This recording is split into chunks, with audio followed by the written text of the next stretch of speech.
తెలుగు రాష్ట్రాల్లో కోళ్ల మృత్యువాత తీవ్ర కలకలం రేపుతోంది. కోళ్లను బర్డ్ ఫ్లూ వ్యాధి పట్టి పీడిస్తోంది. రోజు వేల సంఖ్యలో కోళ్లు మృత్యువాత పడుతూ ఉండటంతో పౌల్ట్రీ యాజమాన్యాలు ఆందోళన చెందుతున్నారు. ఆరోగ్యంగా కనిపించే కోళ్లు గంటల వ్యవధిలోనే మృత్యువాత పడుతున్నాయి. డిసెంబర్లో మొదలైన వైరస్ జనవరి 13 తర్వాత కూడా విజృంభిస్తోంది. బర్డ్ ఫ్లూ లక్షణాలతో రోజు వేల సంఖ్యలో కోళ్లు చనిపోతున్నాయి. వైరస్ శరవేగంగా వ్యాపిస్తోంది. దీంతో పౌల్ట్రీ రైతులు తీవ్రంగా నష్టపోతున్నారు. ప్రతిరోజు వేల సంఖ్యలో కోళ్లు చనిపోతూ ఉండటంతో పౌల్ట్రీ రైతులు లబోదిబోమంటున్నారు.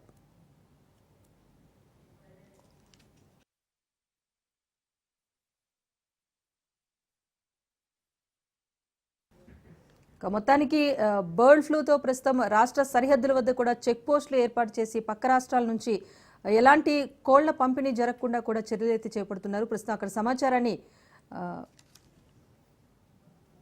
మా ప్రతినిధి మధుసూదన్ అందిస్తారు. ఉభయ తెలుగు రాష్ట్రాల్లో బర్డ్ ఫ్లూ కలకలం రేపుతా ఉంది. ఇటు తెలంగాణ, ఆంధ్రప్రదేశ్లో రాష్ట్ర చెక్ పోస్టుల మధ్యన కూడా నిలిపివేస్తున్నారు. ఏవైతే బర్డ్స్ ఉన్నాయో, కోళ్ళు ఉన్నాయో వాటిని రవాణా చేసేందుకు కూడా నిలిపేస్తున్నారు. దీంతో మనతో మాట్లాడేందుకు జాయింట్ డైరెక్టర్ శ్రీనివాస్ ఉన్నారు. సార్ చెప్పండి, ఈ బర్డ్ ఫ్లూ కలకలం రేపుతా ఉంది, చెక్ పోస్టులో కూడా నిలిపివేస్తూ ఉన్నారు. దీనిపైన ఎలాంటి చర్యలు తీసుకుంటుంది ప్రభుత్వం? ఓకే, నమస్తే అండి. నేను doctor G Srinivas, joint director Kurnool district. మెయిన్గా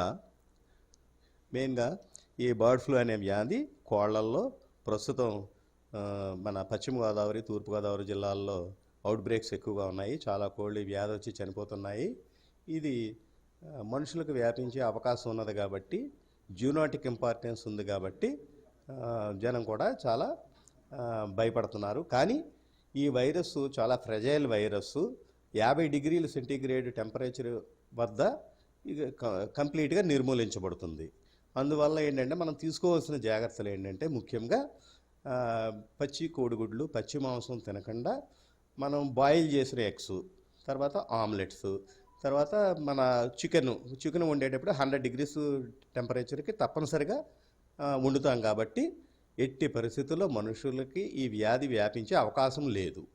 మెయిన్గా వ్యాధి మరి ఎవరిలో వ్యాపించే అవకాశం ఉన్నదంటే, జబ్బు కలిగిన కోళ్ల ఫారాల్లో పనిచేసే వ్యక్తులకు మెయిన్గా ఈ జబ్బు వ్యాపించే అవకాశం ఉంది. వారి ద్వారా వాళ్ళ కుటుంబ సభ్యులకు, అదర్స్కు వ్యాపించే అవకాశం ఉన్నది కాబట్టి స్ట్రిక్ట్గా అక్కడ క్వారంటైన్ మెజర్స్ అవి పాటిస్తున్నారు ఆ జిల్లాలలో. మన కర్నూలు జిల్లాలో ఇంతవరకు కూడా ఈ డిసీజ్ యొక్క ఎక్కడ కనపడలేదు, ఏ ఫామ్స్లోనూ కనపడలేదు, పక్షుల్లో కనపడలేదు.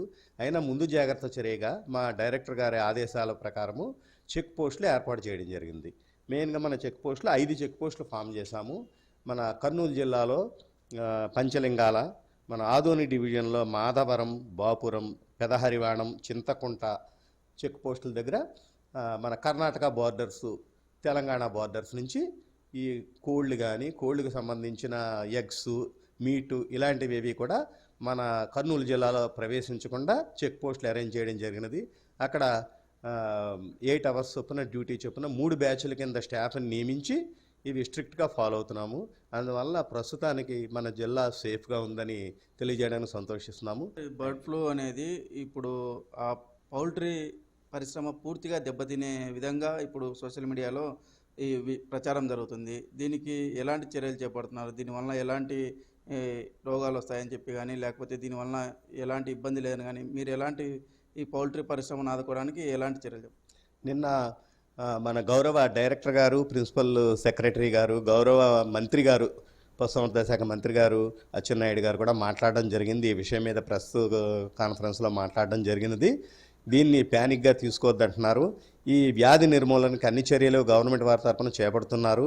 ఎక్కడైతే ఎఫెక్టెడ్ ఫార్మ్స్ ఉన్నాయో దానికి హైజీన్ మెజర్స్ ఒక 1 కిలోమీటర్స్ రిస్ట్రిక్టెడ్ ఏరియా పెట్టి అక్కడి నుంచి ఈ బర్డ్స్ కానీ ఏవి ఇంకో చోటకి ట్రాన్స్పోర్ట్ అవ్వకుండాను ఆల్రెడీ ఎఫెక్ట్ అయిన బర్డ్స్ని కల్లింగ్ చేసే పద్ధతుల ద్వారా కల్లింగ్ చేస్తూ అన్ని చర్యలు పాటిస్తున్నారు. ముఖ్యంగా ఈ బర్డ్స్ కల్లింగ్ చేసిన బర్డ్స్ కూడా రెమ్యునరేషన్ గవర్నమెంట్ వారు పే చేస్తున్నారు కాబట్టి రైతులు కూడా నష్టపోవడానికి అవకాశం లేకుండా వాళ్ళకి కొద్దిగా ఉపశమనం కింద రెమ్యునరేషన్ కూడా ఇస్తామని చెప్పి ఉన్నారు కాబట్టి అంత ప్యానిక్ చెందవలసిన అవసరం లేదు. వ్యాధి కూడా ప్రస్తుతానికి కంట్రోల్లో ఉంది. ఏదైతే బర్డ్ ఫ్లూ వ్యాధి వ్యాప్తి చెందకుండా చెక్ పోస్టులు కూడా ఏర్పాటు చేశామంటున్నారు. పౌల్ట్రీ పరిశ్రమను ఆదుకునే విధంగా కూడా ప్రభుత్వం చర్యలు తీసుకుంటుందని చెప్తున్నారు. వీడియో జర్నలిస్ట్ నాగేష్తో మధు, రాజ్ టీవీ.